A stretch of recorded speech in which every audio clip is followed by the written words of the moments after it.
हे नाम जर घेतलं तर दोष लागत नाही, उलट जे दोष झालेले त्याच हरण हे नाम करतं. म्हणून शिवनाम जे आहे हे मुखामध्ये सतत ठेवायचे.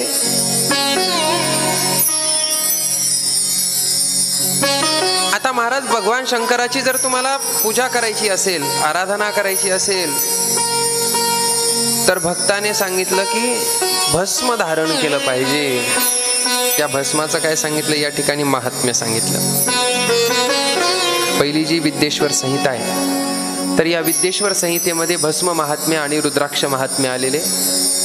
कारण महात्म्य का सांगितलं जातं? जर आपल्याला त्याची किंमतच माहिती नसेल तर काय फायदा? एक साधू होते वैराग्यवान, त्यांच्याकडे एक परीस होता. काय होता? काय होता? झोपले का सगळे? नाही ना. परीस माहित असेल ना? परीस हा काय करतं ते? लाकडाला लावल्यावर सोनं होते. लोखंडाला लावल्याच्या नंतर काय होतं? लोखंडाचं सोनं होतं. तो परीस त्या साधूकडे होता.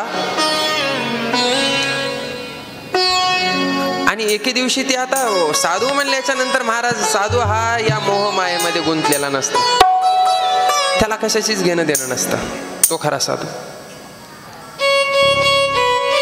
एके दिवशी भिक्षाटन करण्याकरता एका ग्रहस्थाच्या इथे गेला. आणि तो गृहस्थ फार गरीब, एक वेळचं घरात खायलाही नाही त्याच्या. आणि साधू गेले बाहेर. ओम भवती भिक्षाम देही. तो गृहस्थ आला आणि येऊन माफी मागितली. महाराज माफ करा, आज तुम्हाला देण्याकरता माझ्याकडं काहीच नाही. कारण दाराला आलेला जो याचक असतं, तर तो याचक तसा पाठवायचा नाही कधीच. जर आपल्याकडे आपली पात्रताच नसेल, आपण देऊ शकत नसतो, तर त्यावेळेला हात जोडायचे. कारण आपण डायरेक्ट एजायरे म्हणलं की त्याचं जे मन असतं ते मन काय होतं? दुखवतं. आणि मन दुखवलं की त्याचं पाप लागतं. कारण प्रत्येकाच्या सर्व घटी राम, प्रत्येकाच्या अंतःकरणामध्ये देव आहे. आणि त्या देवाला दुखवल्याचं पाप आपल्या मस्तकावरती येतं. म्हणून फार झालं तर अनादर करून नाही बोलायचं, द्यायचं नसेल नका देऊ, परंतु शिस्तीमध्ये. कारण आपल्याला मनुष्य शरीर दिलं, आपल्याला सामर्थ्यशाली केलं, आपल्याला श्रीमंत केलं, म्हणजे याचा अर्थ असा नाही की आपण अभिमानानं मुसमुसायचं. कारण अभिमान जर आला तर तुका म्हणे नरका घाली अभिमान. हा संपत्तीचा गर्व असो, श्रीमंतीचा गर्व असो, पदाचा गर्व असो, शरीराचा गर्व असो, अभिमान कुठलाही असू द्या, तो अभिमान आपल्याला नरकालाच घेऊन जाणारा असतो. म्हणून सांगितलं की बाबा त्या याचकानं, ते जे याचक होते साधू, तर त्या साधूला त्या ग्रहस्थाने हात जोडला की महाराज मला माफ करा, माझ्या इथं तुम्हाला देण्याकरता काहीच नाही. ते म्हणले एवढी गरिबी आहे का तुझ्या इथं? ते म्हणले हो, घरात येऊन पहा म्हणे, अन्नाचा एक कण सुद्धा नाहीये. साधूला दयाळी. आणि संत हे कसे असतात? दयाळू असतात. साधूनं सांगितलं जाऊ द्या म्हणे, आता याची गरिबी आपण एकदाची दूर करू.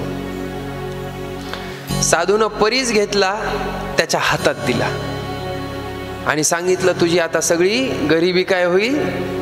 दूर होऊन जाईल. मी 1 महिन्यानं वापस येईल आणि 1 महिन्याच्या नंतर पुन्हा मला परीस काय करायचा? वापस द्यायचा. साधू निघून गेले. 1 महिन्याच्या नंतर साधू वापस आले. आणि आता साधूच्या मनामध्ये की आता याचा मस्त मोठा बंगला झालेला असेल, हा फार श्रीमंत झालेला असेल, आता नक्कीच आपल्याला भिक्षा देण्या एवढा तर श्रीमंत झालाच असेल.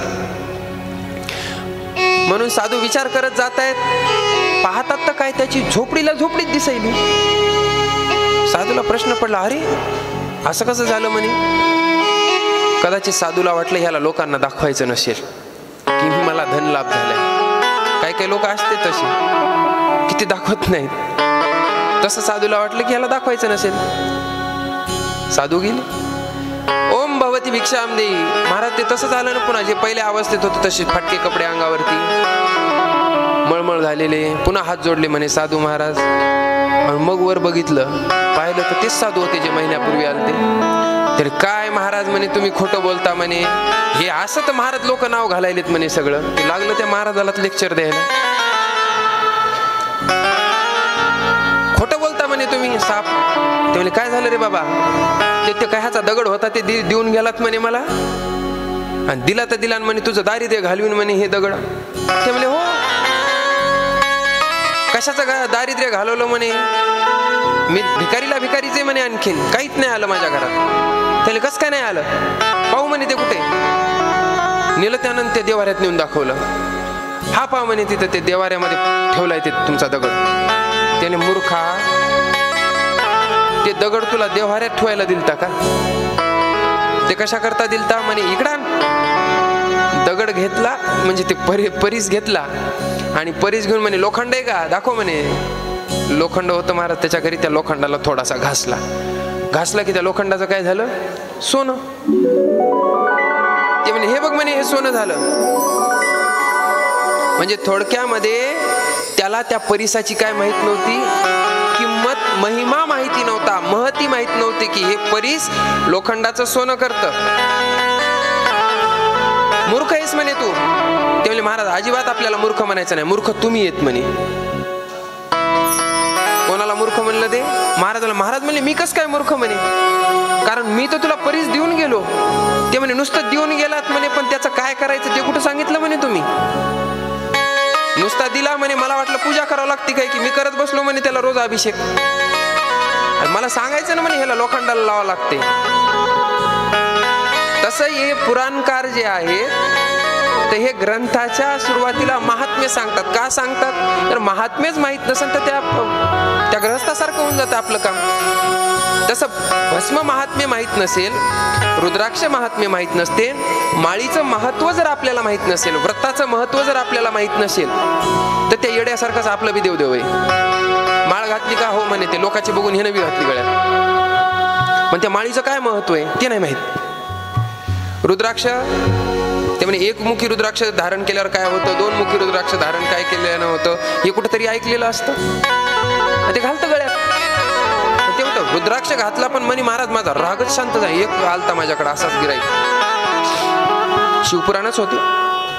शिवपुराणात आला आणि म्हणे महाराज, मी म्हणलं काय. म्हणे मला राग खूप येतोय म्हणे, आणि ते राग कमी करण्याकरता काही उपाय सांगा. आता ते राग येण्याचे बरेचसे कारण असतात. कारण तमोगुण वाढला की राग येत असतं. आणि तमोगुण कधी वाढत असतं माहितीये का, ज्यावेळी एक तर सात्विक वातावरण नाही भेटलं तर तमोगुण वाढतं, सात्विक आहार नसेल तर तमोगुण वाढतं. म्हणून युक्त आहार विहार सांगितलं. आता त्याला कुठं एवढं पुराण मांडत बसू. मी ह्याला सात्विकच करायचंय ना.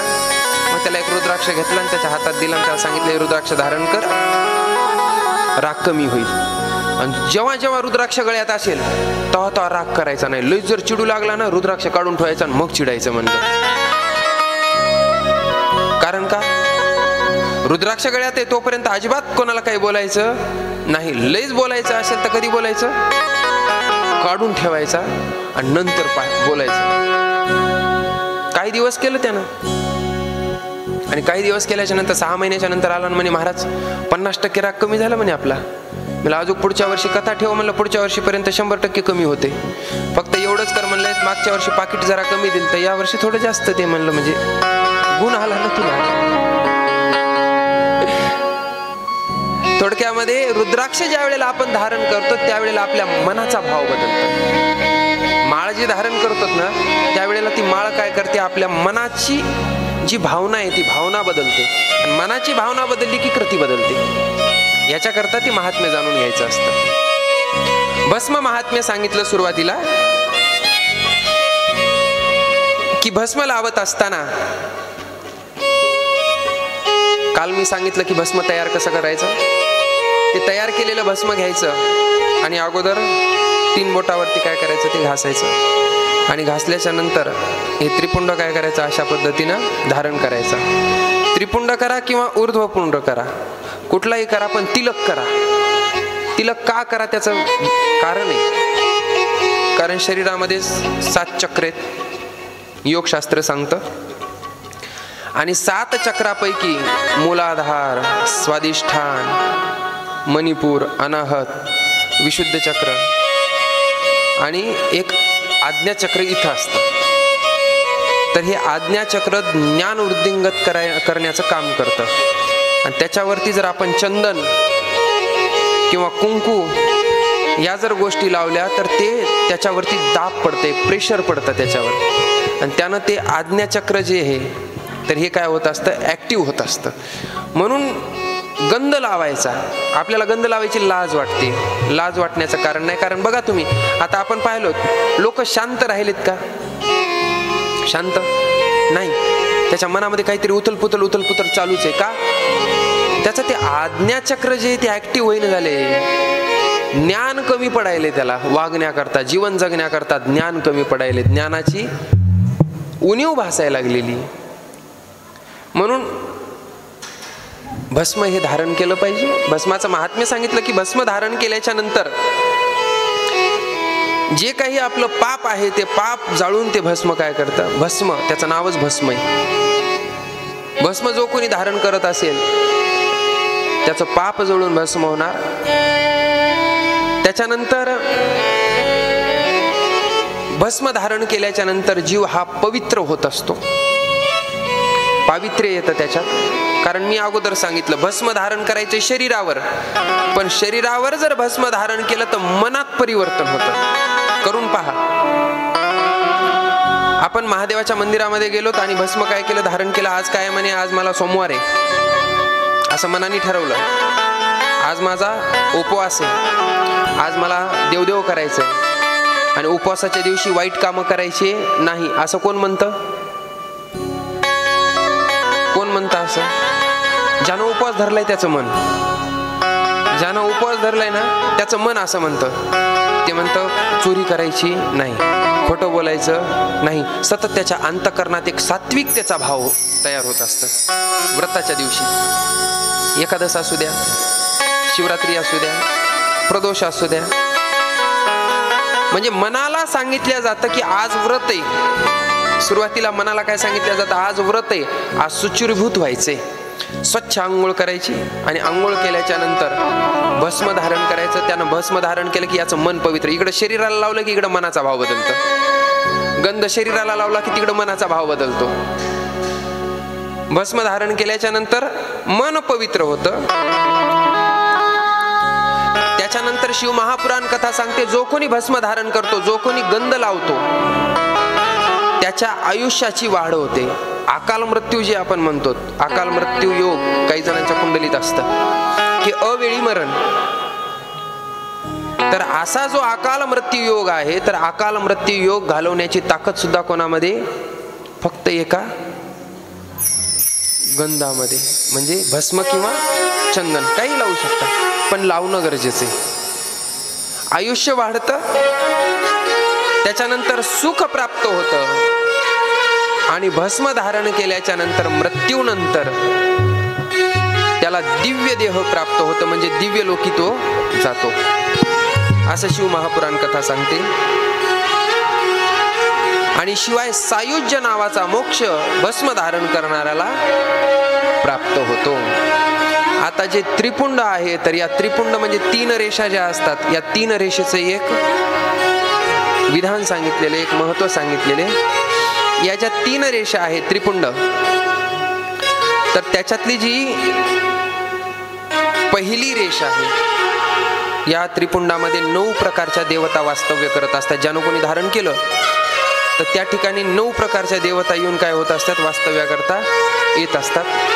त्याच्यामध्ये पहिल्या रेषेमध्ये आकार मात्रा आहे. ओमकाराच्या 3.5 मात्रा येतात. एक आकार, त्याच्यानंतर दुसरी उकार, तिसरी मकार, आणि अर्धचंद्र म्हणजे ते अर्धी मात्रा, म्हणजे ते वरचा अर्धा ते बिंदू. हे पूर्ण काय झाल्या 3.5 मात्रा. 3.5 मात्रेचा ओमकार आहे, आणि या 3.5 मात्रेमध्ये संपूर्ण सृष्टी या ओमकाराच्या अंतर्गतच. आता थोडं ऐकायला कठीण वाटन, पण ठीक आहे, ऐका. कठीण जरी वाटलं तुम्हाला, एवढं फोडून कोणी सांगणार नाही ते, पण मी जेवढं लक्षात आलं तेवढं लक्षात आलं. त्याच्यानंतर त्या पहिल्या रेषेमध्ये गार्हपत्य नावाचा अग्नी वास्तव्य करतं. त्यानंतर पृथ्वी जे तत्व आहे, तर हे पृथ्वी तत्व या पहिल्या रेषेमध्ये आहे. पहिल्या रेषेमध्ये रजोगुण विराजमान आहे. त्याच पद्धतीने जे 4 वेद आहेत, 4 वेदापैकी जो ऋग्वेद आहे, तो ऋग्वेद हा पहिल्या रेषेमध्ये विराजमान आहे. पहिल्या रेषेमध्ये क्रियाशक्ती आहे. आणि या पहिल्या रेषेची जर देवता कुठली वास्तव्य करत असेल तर त्या देवतेचं नाव आहे महादेव. महादेव हे त्रिपुंडाच्या पहिल्या रेषेमध्ये वास्तव्य करतात. त्याच्यानंतर जी दुसरी मात्रा आहे किंवा दुसरी जी रेष आहे, त्या दुसऱ्या रेषेमध्ये ओंकार वास्तव्य करतो. त्याच्यामध्ये दक्षिणाग्नी हा वास्तव्याला आहे दुसऱ्या रेषेमध्ये. त्याचबरोबर आकाश तत्व या दुसऱ्या रेषेमध्ये विराजमान आहे. सत्वगुण दुसऱ्या रेषेमध्ये विराजमान आहे. आणि 4 वेदापैकी यजुर्वेद हा दुसऱ्या रेषेमध्ये विराजमान आहे. त्याचबरोबर इच्छाशक्ती जी आहे, तर ही इच्छाशक्ती या तिसऱ्या रेषेमध्ये विराजमान आहे. आणि या रेषेची जी देवता आहे तिचं नाव आहे महेश्वर. पहिल्या रेषेमध्ये महादेव, दुसऱ्या रेषेमध्ये महेश्वर. तुम्ही म्हणता महेश्वर महादेव एकच ना, रूप वेगवेगळी आहेत. जसं की भगवान विष्णूचे 24 अवतार आहेत, तसे या ठिकाणी सुद्धा भगवान शंकराचे 19 अवतार आहेत. सारखेच आहेत, दिसायला सारखेच आहेत सगळे. जटाधारी,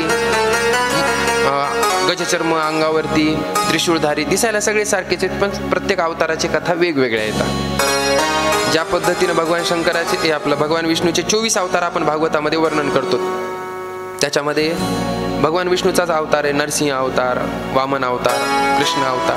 त्या पद्धतीने भगवान शंकराचेही 19 अवतार. आता वेगवेगळ्या कल्पामध्ये वेगवेगळे अवतार झालेले आहेत. म्हणून या ठिकाणी जो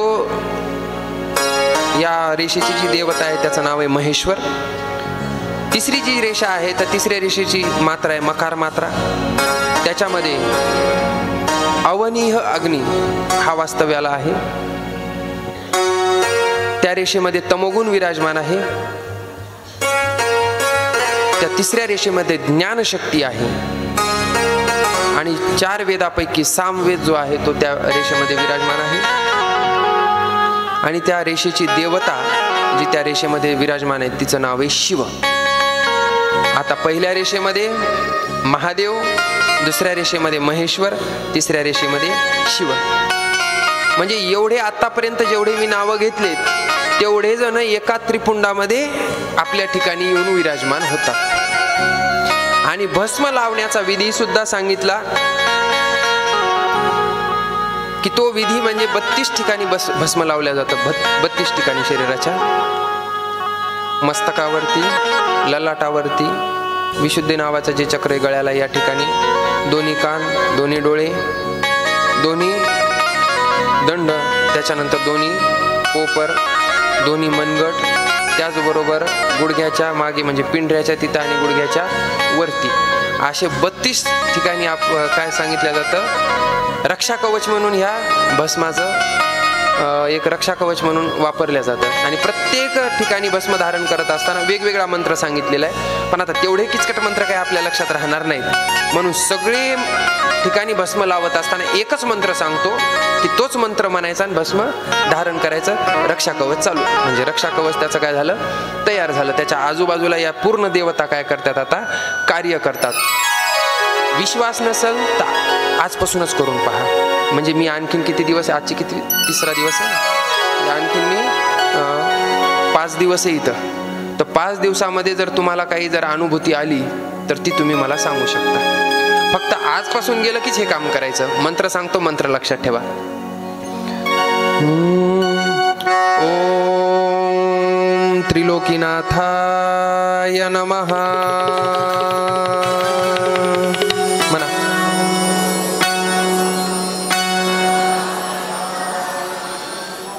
ओम म्हणत असताना ओम म्हणत असताना काय करायचं, कारण हे त्याची एक ऊर्जा तयार होत असते. आणि मन जे चंचल आहे, तर हे मन एकाग्र करण्याकरता ह्या ओमकाराला म्हणत असताना थोडंसं जरा लांबून म्हणायचं. पटकन नाही म्हणायचं, म्हणजे मन स्थिर होत नाही, तर मन चंचलला चंचल ते फिरतच राहते. आणखी मी पुढं म्हणतो, तुम्ही मागे म्हणायचं. ओम त्रिलोकीनाथाय नमः.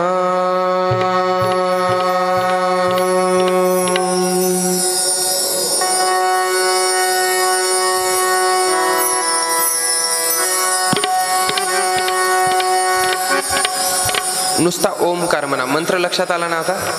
मंत्र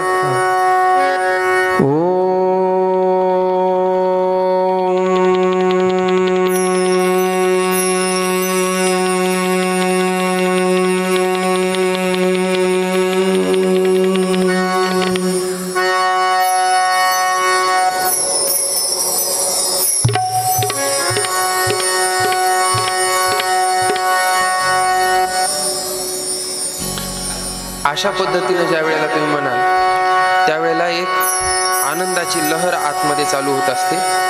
पहिल्या दिवशी होणार नाही, दुसऱ्या दिवशी होणार नाही, पण प्रयास करत जर राहिलात तर या गोष्टी होणार. आणि समाधान प्राप्त करण्याकरता आता घराच्या बाहेर जायची गरज नाही. ह्या सगळ्या गोष्टी आपण घरात बसून करू शकतो. सुख प्राप्त करायचं असेल तर कोणाची गाडी पाहायची गरज नाही, कोणाचा बंगला पाहायची गरज नाही, कोणाचे दागिने पाहायची गरज नाही ना, कोणाची साडी ना कपडे पाहायची गरज नाही. कारण का? त्याच्यात सुख नाहीच. सुख आपल्या आतमध्ये, आपल्या मान्यावर. बरं मला सांगा, मुळामध्ये गाडीत, बंगल्यात, पैशात सुख आहे का हे आपण आधी पाहू. गाडी आपण घेतली पण घराच्या बाहेर काढलीच नाही, फक्त गाडीला बघायचं. फार मोठं जर घर असेल तर घरातच फिरवायची आणि तिथंच लावायची. आता ती गाडी सुख देते का? नाही. ती ज्या वेळेला आपण बाहेर घेऊन जाऊ, चार लोक त्याच्याकडे पाहतील आणि पाहत असं ज्या वेळेला करतील त्यावेळेला याला बरं वाटते. कधी घेतली, कितीला पडली, तेव्हा याला समाधान प्राप्त होते. किंवा भारीची साडी घ्यायची, ती साडी घ्यायची पण नेसून घरातच बसायचं. करून बघा बरं, सुखच देत नाही ती. मला माहिती आहे 100% ती सुख देत नाही. कारण का? नेसून ज्या वेळेला बाहेर जाईल आणि चार बाया त्याला पाहतील आणि कोणत्या दुकानावर आणली विचारतील तेव्हा ह्याला बरं वाटते. म्हणजे ह्या वस्तू अशा आहेत. पण ओंकाराचा जप केल्याच्या नंतर जो आनंद प्राप्त होतो तो आनंद या सगळ्या आनंदापेक्षा परे, आणि तोच आनंद पाहिजे आपल्याला. म्हणून या गोष्टी सांगितलेल्या आहेत. कारण आपण विचार करत असताना विचार करतो की 3 गुणाची ही पूर्ण काय बनलेली आहे, सृष्टी बनलेली आहे. 3 गुणापासून, रजगुण, तमगुण आणि सत्वगुण. त्याचबरोबर 3 अवस्था सांगितलेल्या आहेत, जागृत, स्वप्न आणि सुसुप्ती. त्याबरोबर 3 देह सांगितले, स्थूल, सूक्ष्म आणि कारण. या सगळ्या गोष्टी या ओमकारामध्येच येतात. ओमकारामध्ये हे 3 मध्येच येणार सगळं. म्हणून भस्म धारण करा. सोपं सोपं सांगतो, जास्त काही अवघड जात नाही. त्यानंतर नैवेद्य खाल्ल्याच्या नंतर काय होत असतं, नैवेद्याचं सुद्धा एक वेगळं महात्म्य सांगितलेलं आहे. तर भगवान शिवाचा जर आपण नैवेद्य ग्रहण केला भगवान शंकराला दाखवून, तर आपलं पाप नष्ट होतं. त्यानंतर पुण्य प्राप्त होतं आणि शिवसायुज्य नावाचा मोक्ष आपल्याला प्राप्त होतं. त्रिपुंडाच्या 3 रेषेमध्ये श्रद्धा, भक्ती आणि स्तुती या 3 गोष्टी असतात. त्याच्या श्रद्धाही आली, भक्ती आली, आपली भक्ती म्हणजे प्रेम, आणि भगवंताची केलेली स्तुती ही आली. म्हणून त्रिपुंड धारण करायचा. त्रिपुंडाचं महात्म्य या ठिकाणी सांगितलेलं आहे. त्यानंतर रुद्राक्ष महात्म्य सांगितलेले की रुद्राक्ष धारण केल्याच्या नंतर काय होतं. तर जो कोणी रुद्राक्ष धारण करेल तर त्याचंही संपूर्ण पाप काय होतं, नष्ट होतं. ज्याला कोणाला रुद्राक्षाची एक मणी रुद्राक्षाचा धारण करा किंवा अख्खी रुद्राक्षाची माळ धारण करा, प्रत्येकाचं काय सांगितलेलं वेगळं फल सांगितलेलं आहे. फलही आहे त्याचं. रुद्राक्ष जर धारण केला आम्ही तर आम्हाला अधोगतीला जायचं काम पडणार नाही. कारण ज्याच्या गळ्यात माळच नाही, रुद्राक्षाची असो किंवा तुळशीची असो, ती माळ पाहिजे. का?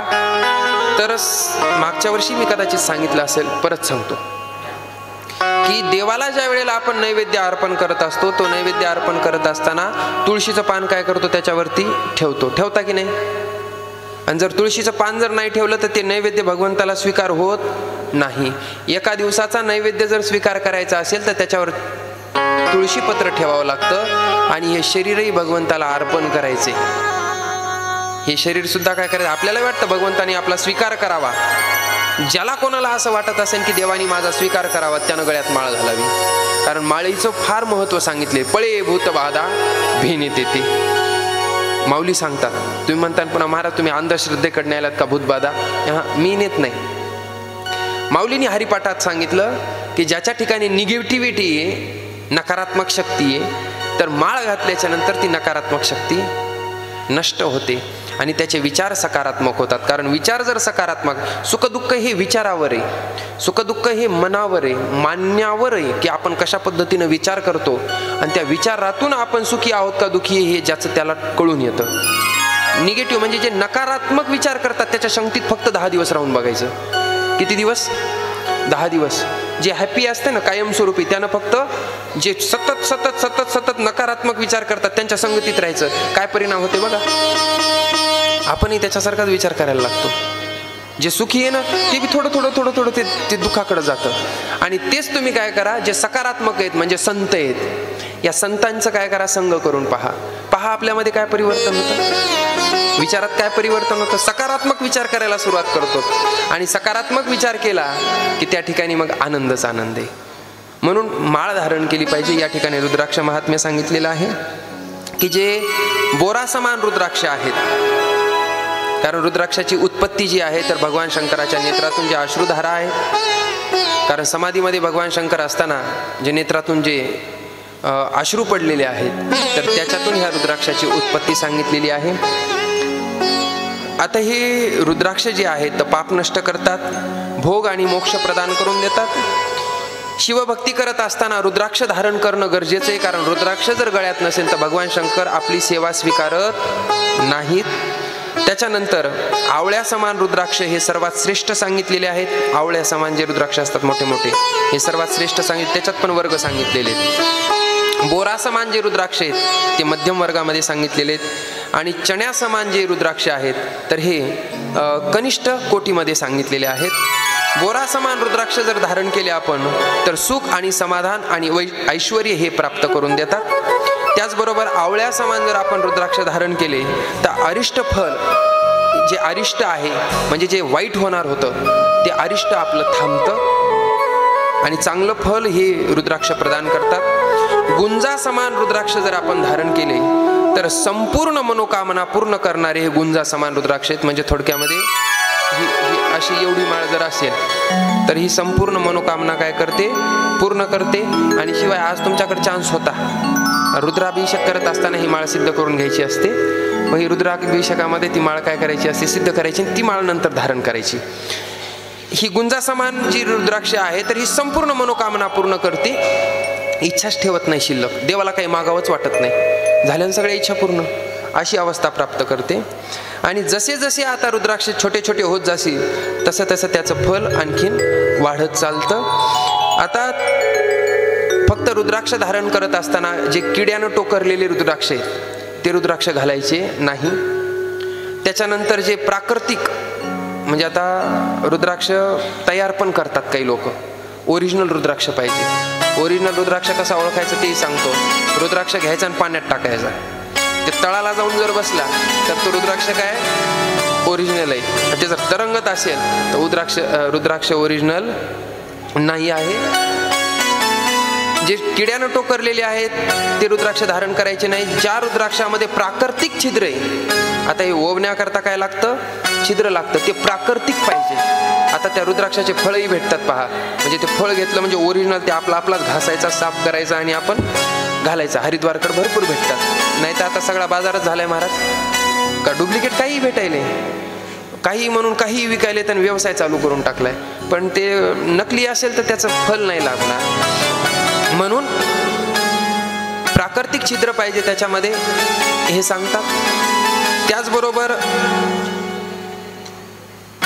1100 रुद्राक्ष धारण करण्याचा विधी सांगितलेला आहे. रुद्राक्ष किती धारण केले पाहिजे, ज्याला शिवसायुज्य मोक्ष पाहिजे असेल त्यांना 1100 रुद्राक्ष धारण करायचे. 550 रुद्राक्षाचा मुकुट धारण करायचा डोक्यावरती. किती रुद्राक्षाचा? 550. त्याचबरोबर 360 रुद्राक्षांचा एक हार बनवून त्याचं यज्ञ उपवीत करायचं. त्याचबरोबर उदरावरती 15 रुद्राक्ष माळा धारण करायच्यात. 3, 5, 7 असे धारण करायचे आहेत. त्याचबरोबर असे संपूर्ण मिळून 1100 रुद्राक्ष संपूर्ण शरीरावरती. 3 रुद्राक्ष शेंडीला बांधायचे. शेंडीला बांधायचे सांगितलेले. हे अशा पद्धतीने हे रुद्राक्ष धारण करण्याचा विधी सांगितला. आता एवढं काही किचकटात कोणी जात नाही, पण एक रुद्राक्ष का होईना शरीरावरती काय केला पाहिजे? धारण केला पाहिजे. कारण त्याचे बरेचसे डॉक्टरही फायदे सांगतात. डॉक्टरांना माहितीच असतील. रुद्राक्ष धारण करण्याचं मला वाटतं ते BP कंट्रोल करतं.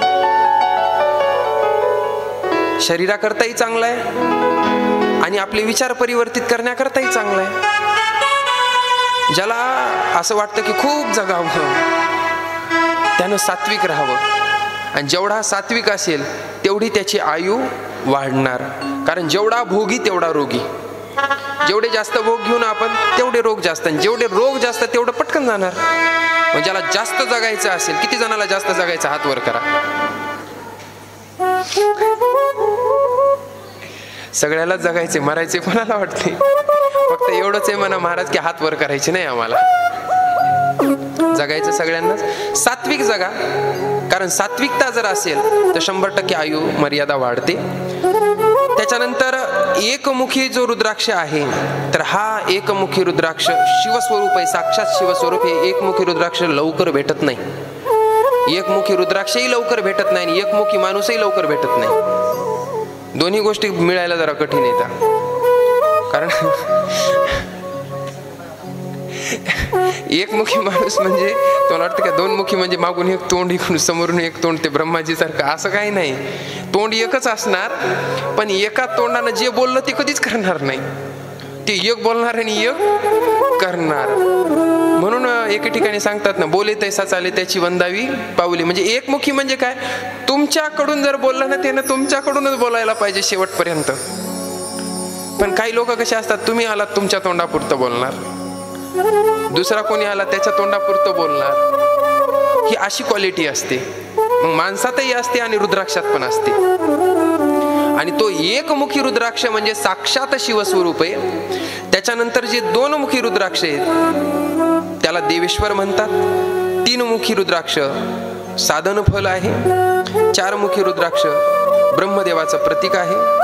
5मुखी रुद्राक्ष कालाग्नी आहे, कालाग्नी रूप आहे आणि तो समस्त पाप नष्ट करतो. 5मुख रुद्राक्ष हे भेटतात सहसा. 5मुखी रुद्राक्ष भेटतात. त्याचबरोबर 6मुखी जे रुद्राक्ष आहेत ते साक्षात कार्तिकेय भगवंताचं स्वरूप आहे. 7मुखी रुद्राक्ष अनंग नावाने प्रसिद्ध आहे. आणि 7मुखी रुद्राक्ष जो कोणी धारण करेल ते दारिद्र्य नाश होईल, म्हणजे दरिद्रता त्याच्या घरी येणार नाही. 8मुखी रुद्राक्ष भैरवाचं प्रतीक आहे आणि मृत्यूनंतर त्याला मुक्ती प्राप्त होते 8मुखी रुद्राक्ष धारण करणाऱ्याला. 9मुखी रुद्राक्ष भैरव किंवा नवदुर्गांचं प्रतीक आहे. 10मुखी रुद्राक्ष साक्षात विष्णू स्वरूप आहे. 11मुखी रुद्राक्ष रुद्ररूप आहे. आणि ज्याला कोणाला विजय प्राप्त करायचा असेल, विजय, तर त्यानं हा 11मुखी रुद्राक्ष धारण करायचा. आता बऱ्याच वेळेला काय होतं की मनासारख्या काही गोष्टी होत नसतात, किंवा कोर्ट कचेरी असं काही जर चालू असेल आणि त्याच्यामध्ये जर मनासारखं निर्णय पाहिजे असेल तर त्याच्याकरता त्यांना 11मुखी रुद्राक्ष धारण करायचा, म्हणजे तो विजयश्री प्राप्त करून देतो. 12मुखी रुद्राक्ष केसात धारण करायचं आहे. हे 12 आदित्यांचं प्रतीक आहे. 13मुखी रुद्राक्ष अभिष्ट वस्तू प्राप्त करून देतो. 14मुखी रुद्राक्ष परम शिवस्वरूप आहे आणि पाप नाश करतो. भूत प्रेत दाकिनी शाकिनी तंत्रक्रिया ज्या काही असतील या सगळ्या नष्ट करण्याची शक्ती कोणामध्ये? रुद्राक्षामध्ये आहे. असं रुद्राक्ष महात्म्य या ठिकाणी वर्णन करून सांगितलेलं आहे. त्याला ती इच्छा म्हणजे तो काम परेशान करणार नाही.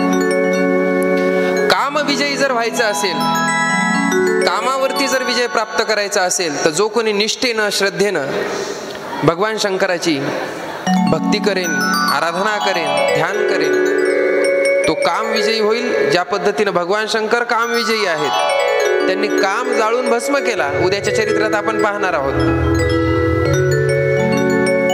कारण हा जो काम आहे, जोपर्यंत या कामावरती आपण विजय प्राप्त करणार नाही तोपर्यंत आपल्याला शिवस्वरूपता प्राप्त होत नसते.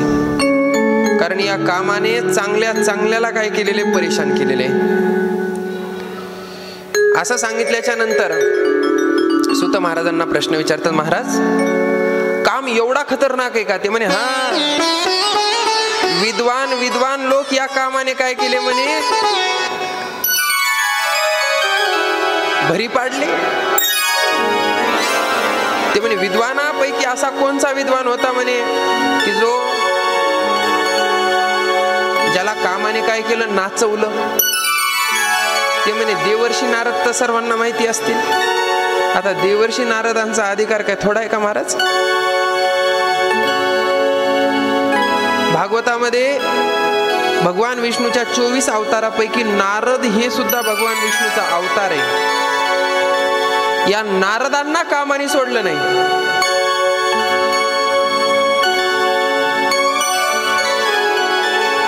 आणि या कामापासून प्रत्येकानं वाचलं पाहिजे. म्हणे नारदजी, अहो ते तर म्हणे आम्ही ऐकले देवर्षी आहेत, फार श्रेष्ठ आहेत, अखंड भगवंताचं नाम सतत त्यांच्या मुखात असते म्हणे नारदांच्या. कारण नारद जे आहेत त्यांना संसार नाही, घरदार नाही, बायको नाही, शिवाय भगवे कपडे, एक विणा आणि 2 चिपळ्या आणि मुखामध्ये नाम, याच्याशिवाय त्यांची प्रॉपर्टीच नाही. आणि एवढे वैराग्यवान असणाऱ्याला जर काम नाचवू शकतो तर मग आमचं काय महाराज म्हणे. सगळ्यांना टेन्शन आलं. कारण देवर्षी नारदासारखा जर काम काय करतो, त्यांना नाचवतो बोटाच्या इशाऱ्यावर, ते नेमकं काय झालं म्हणे नारदासोबत ते सांगा म्हणे आम्हाला. कशा पद्धतीनं कामाने नारदाला परेशान केलं. आणि एका ठिकाणी सांगतात, कामाजी कोतवाल त्याने नागविले बहुतांशी, हरिहराची आबरू घेतो भय नाही त्याशी. नाथ महाराजांचं एक भारुड आहे, त्या भारुडातून सांगतात,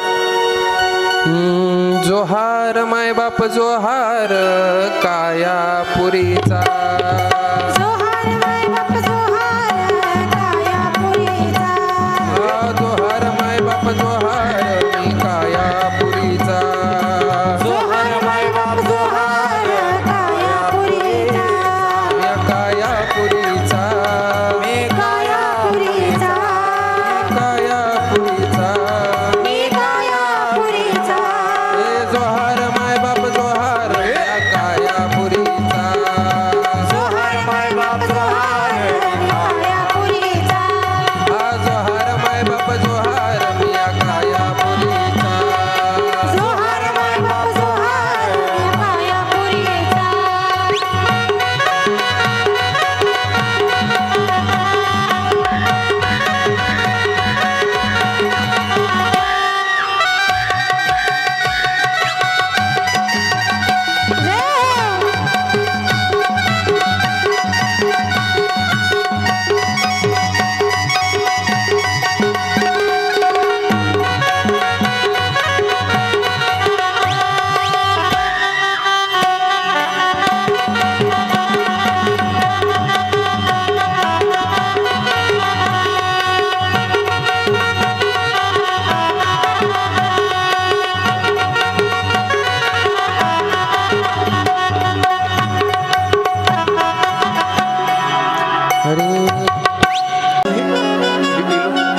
कस काय व्हायलाय? अहो तपाला गेलतो म्हणे.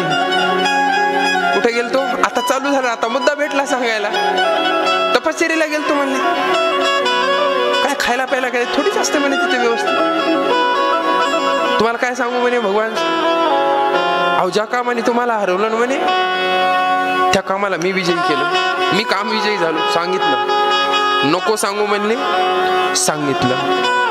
म्हणले बरं झालं ना, वा वा, छान छान छान, बरं झालं म्हणे. ज्या कामाला मी जिंकू शकलो नाही, आता भगवान शंकराने काम जिंकला ना, डायरेक्ट जाळून टाकला. चांगलं झालं म्हणे. नारदजी गेले, जसे बाहेर गेले तसं काम म्हणला नाही, ह्याला तर पटकी द्यायची. कोणाला? नारदांना. गेला महाराजांनी गेला की नारदांच्या चरणावर साष्टांग दंडवत. कोणी? कामानी. साष्टांग दंडवत घातलं की नारदजी म्हणले वा वा वा वा, या या या म्हणे. कसं काय येणं केलं? ते तुमच्यासारख्या साधूचे दर्शन आम्ही घेऊन स्वतःला धन्य मानतो म्हणे. कामानं केली ना स्तुती चालू. काय चालू केली? स्तुती. तुमची पाद्यपूजा करण्याची मला इच्छा आहे. नारदजी म्हणले करा की, कोण नाही म्हणतं. पाद्यपूजा केली, दर्शन घेतलं. आता नारदांची स्तुती केली. काय म्हणे? तुमचा अधिकार श्रेष्ठ. वा वा म्हणे, त्रैलोक्यात तुमच्यासारखा साधूच नाही म्हणे कोणी. स्तुती केली. स्तुतीमधून कानातून काम मधात प्रवेश करून गेला.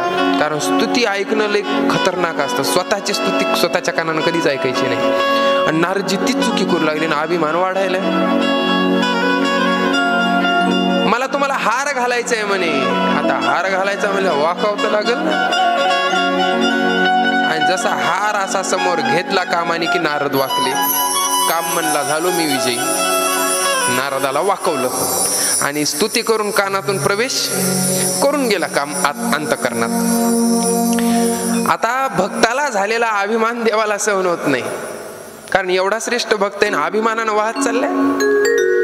महाराज भगवान शंकरांनी एक एवढी सुंदर माया रचली, एवढं सुंदर नगर रचलं. आणि त्या नगरामध्ये एक सुंदर असणारी राजकन्या, तिचं नाव विश्वमोहिनी.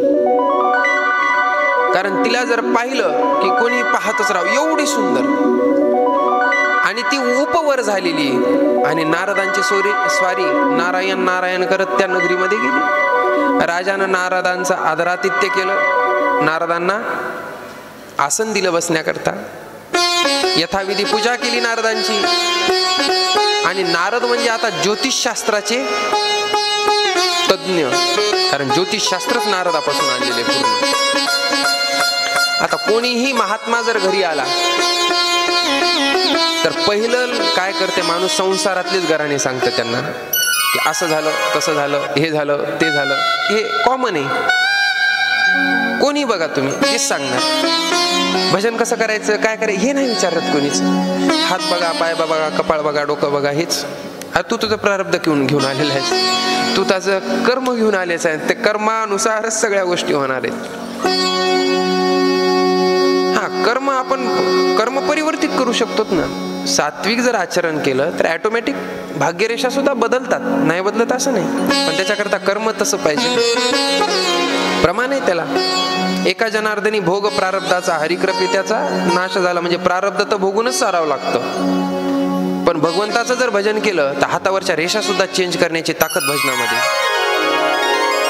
वाटलंच तर करून पहा, करून पहा. कारण मी असं विनाकारण काही सांगत नाही. कारण आम्ही मागच्या वर्षी संकल्प केलेला होता 1.5 कोटी आम्हाला करायचा होता रामकृष्ण हरीचा लिखित जप. किती कोटी? 1.5 कोटी. आणि आता ते सार्वजनिक सर्वांनी मिळून करायचा होता. ज्यांनी कोणी आता त्या वह्या घेतल्यात त्या लिहिण्याकरता रामकृष्ण, पहिल्या वहीमध्ये त्याला काय अनुभूती नाही आलेली. दुसऱ्या तिसऱ्या चार वह्याच्या नंतर त्याच्या विचाराचं परिवर्तन झालं. ते म्हणे महाराज काहीतरी वेगळंच वाटायले. पहिला मी राहिलोच नाही. हे नामाचं सामर्थ्य. आणि हे प्रत्यक्ष अनुभव मी स्वतः घेतलेला आहे की कर्मरेषा जे बदलायले म्हणतो ना मी, कर्मरेषा 100% बदलतात. फक्त आज फोटो काढून ठेवायचा हाताचा आणि भजनाला सुरुवात करायची. आणि आजपासून पुढच्या वर्षीच्या कथेपर्यंत मग हाताला बघायचंच नाही. ते फोटो सेव्ह ठेवायचा आणि पुढच्या वर्षी हाताचा नंतर फोटो काढायचा आणि दोन्ही मॅच करून पाहायचे.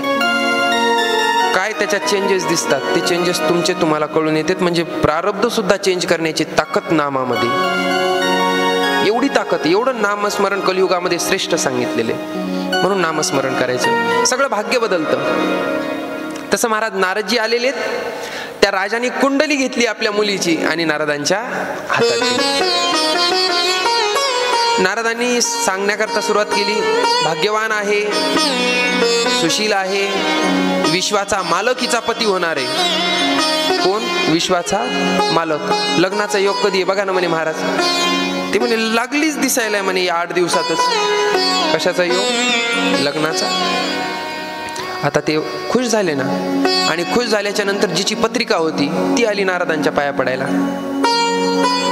तिची पत्रिका बघत बघत जिची पत्रिका होती तिलाही पाहिलं, आणि तिला पाहिलं की नारदांच्या मनात काम तर आधीच होता. मनात इच्छा झाली, भगवे कपडे घालण्याच्या आधी लग्न केलं असतं तर बरं झालं असतं.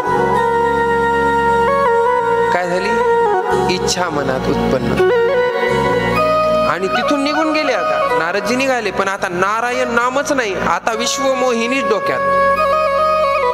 डोक्यामध्ये कोण? विश्वमोहिनी. आता भजनात बी मन लागना, खाण्यात बी मन लागना. सतत नारद फोन घेतला की फोन मध्ये, उठले की फोन, झोपताना फोन, रात्री झोप नाही. कशा फोन नव्हता नारदाकडं, उगं सांगायलो मी.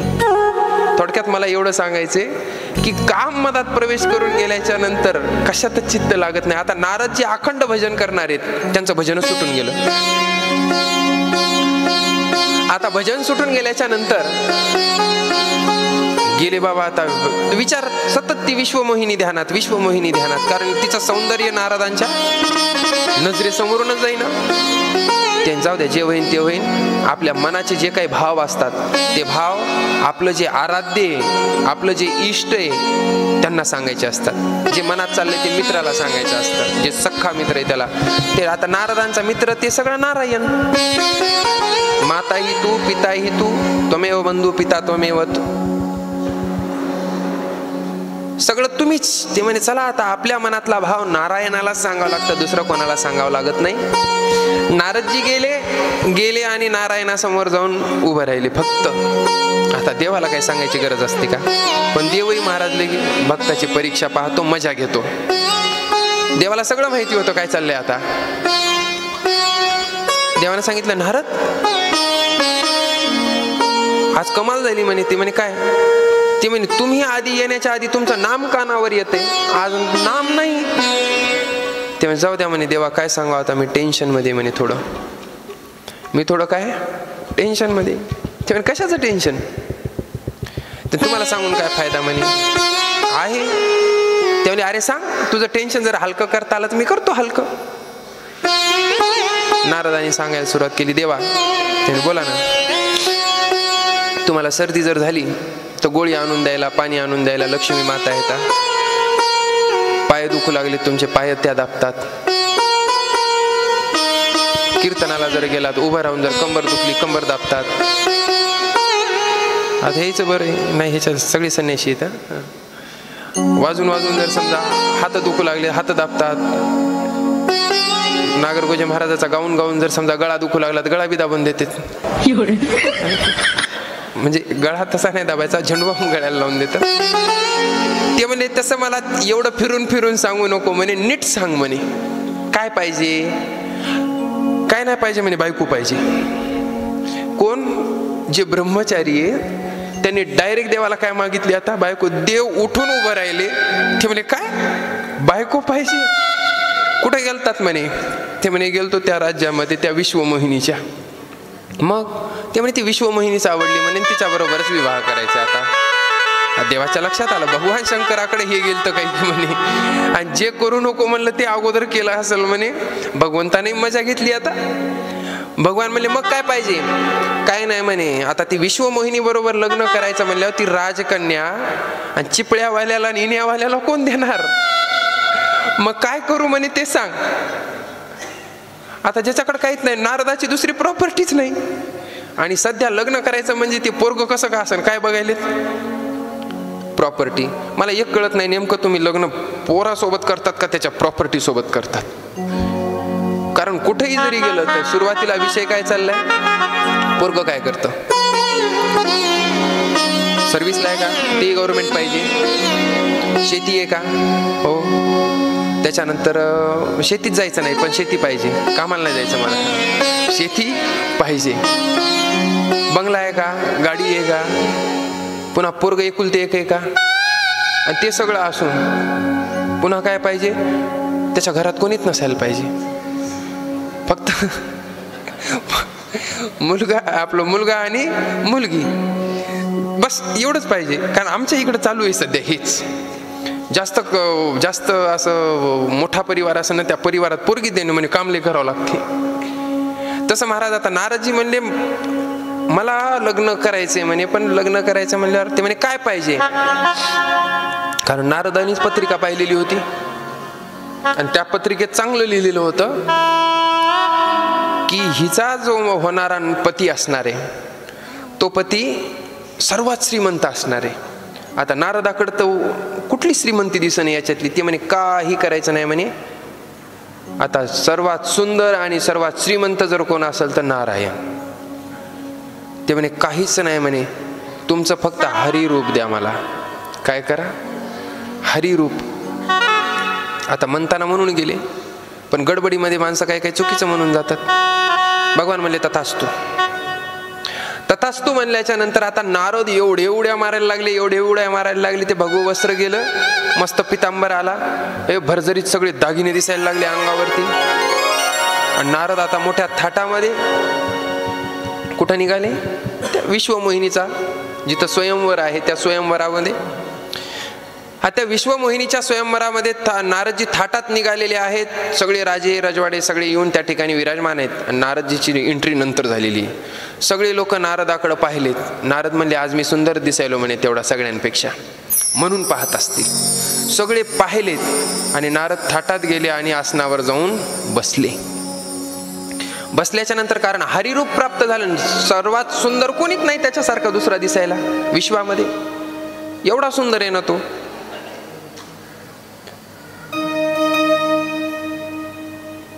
आता काय करायचं, नारदजी आपल्याच अभिमानामध्ये,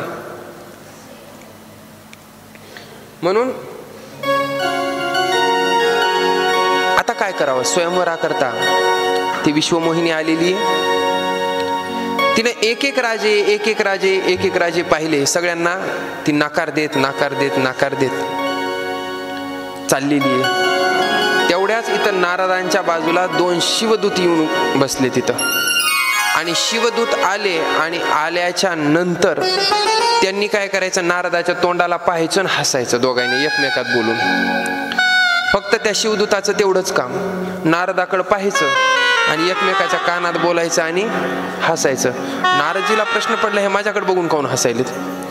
नारदजी म्हणले ह्यांच्यापेक्षा ह्यांच्यापेक्षा जरा सुंदर दिसत असेल, कारण हे बोलून चालून भगवान शंकराचे भक्त येतं. एक तर म्हणे आले सगळे अंगाला भस्म लावून, हे जटा वाढलेल्या, ह्यांच्या तोंडाकडे बघा वाटणं म्हणे. नारदजीच्या मनातल्या मनात चालू, ह्याला काय कळणार म्हणे सुंदरता, हे अशा आगोर वेश धारण करणारे म्हणे. नारदजीच तसं. आणि ह्यांनी काय करायचं, नारदजीला पाहायचं आणि टाळ्या देऊ हसायचं.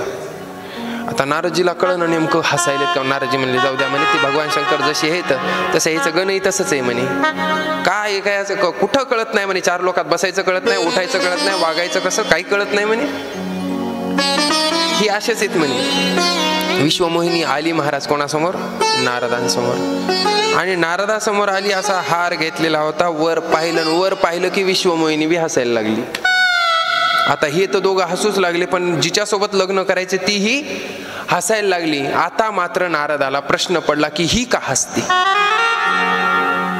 तिने विचारलं काय झालं हसायला. अहो माझ्यासारखा या सभेमध्ये कोणी सुंदर नाही, माझ्या एवढा सभेत कोणी सुंदर. आत्ताच म्हणल्याच्या नंतर अख्खी सभा हसायला लागली. आता नारदाला पुन्हा प्रश्न पडला. नारदांनी आजूबाजूला बघितलं, नारदाला कळलं काय झालं. नारद म्हणले का हसायलात.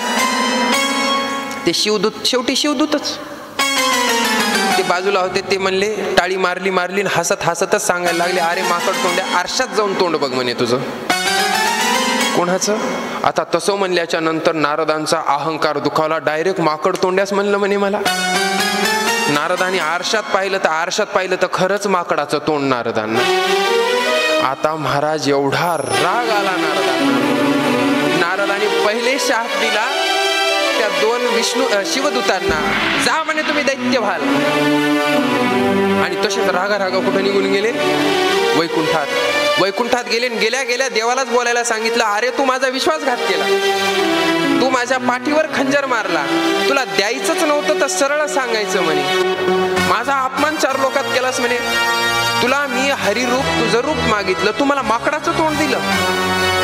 देव म्हणला मी काही चुकी केली नाही, तू जे मागितलं मी ते दिलं. ते म्हणे मी हरिरूप मागितलं, ते म्हणे पुन्हा ती चूक करायला. तू हरी म्हणला नाही म्हणे, तू हरी म्हणला. एका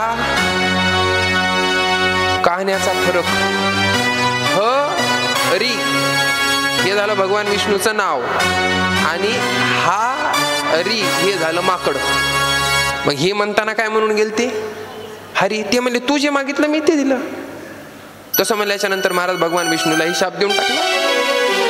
आणि सगळं झाल्याच्या नंतर भगवान शंकरांनी आपली माया, ती म्हणजे आता जास्त गोष्टी हाताच्या बाहेर जाण्यापेक्षा माया आवरलेली बरी. भगवान शंकरांनी आपली सगळी माया आवरून घेतली आणि माया आवरल्याच्या नंतर नारदाच्या लक्षात आलं, अरे हे तर सगळा खेळ रचलेला होता आणि मी या खेळामध्ये काय करून टाकलं, माझ्या आराध्यालाच मी काय केला, शाप देऊन टाकला आणि आता उद्विग्न झालेले.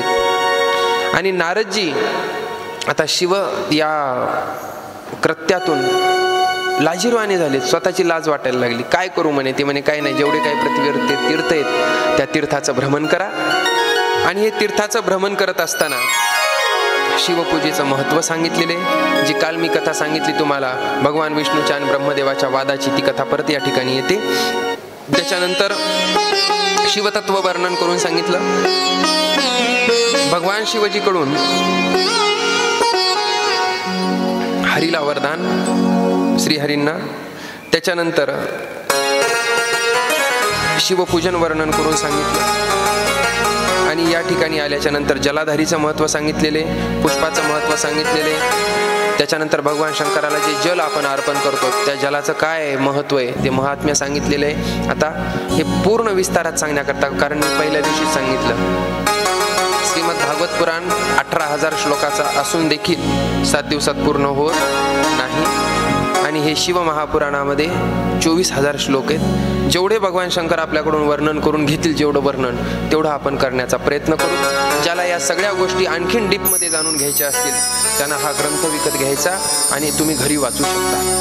म्हणजे तुम्हाला प्रत्येक गोष्टीचं महात्म्य लक्षात येऊन जाईल. आणि अशा पद्धतीनं या ठिकाणी हा भाग वर्णन करून सांगितला. याच्यानंतर आता भगवान शंकरापासून सृष्टीची उत्पत्ती कशा पद्धतीने झालेली आहे, म्हणजे आदी पुरुष जर कोण असतील तर भगवान शंकर हे आदी पुरुष आहेत, ही या ठिकाणी सृष्टीखंड वर्णन करून सांगितलेला आहे. पण हा जो सृष्टीखंड आहे तर सृष्टीखंड आपण आता उद्याच्या सत्रामध्ये पाहणार आहोत. उद्या कथेचा 4था दिवस आहे. उद्या गुणनिधीची कथा आपल्या शिव महापुराणामध्ये येणार आहे. गुणनिधी म्हणजे कुबेराची कथा येणार आहे. कुबेराला कुबेर पद कशा पद्धतीनं प्राप्त झालेले, का प्राप्त झालेले, त्याचं कारण म्हणजे कुबेराने उद्या तो भाग आहे. म्हणून कुबेर कशा पद्धतीने झाला, कशामुळे झालेला आहे, ही कथा आपण पाहणार आहोत. तर दीपदान उद्याच्या दिवशीचं काय, दीपदानाचं महत्त्व आहे. कारण दीपदान केल्यामुळेच त्याला कुबेर पद प्राप्त झालं. आता मी उद्या कथा सांगेल आणि कथा सांगल्याच्या नंतर तुम्हाला म्हणेन दीपदान करा. आता ते उद्या दिवशी करतात. म्हणून कथेला येण्यापूर्वीच, येत असतानाच आपण काय करायचे, प्रत्येकाचे सेपरेट, दुसऱ्याच्या दिव्याला हात लावायचा नाही. आपला दिवा घरून घेऊन यायचा आणि तो दिवा मग तांब्याचा किंवा पितळेचा, ते दिवा लावून त्या दीपदानाचं महत्त्व या ठिकाणी उद्या तुम्हाला लक्षातच येणार आहे. उद्या त्याची महती तुम्ही ऐकणारच आहात. म्हणून प्रत्येकाने आपला दिवा घेऊन यायचा आणि या ठिकाणी आरती झाल्याच्या नंतर सगळ्यांचे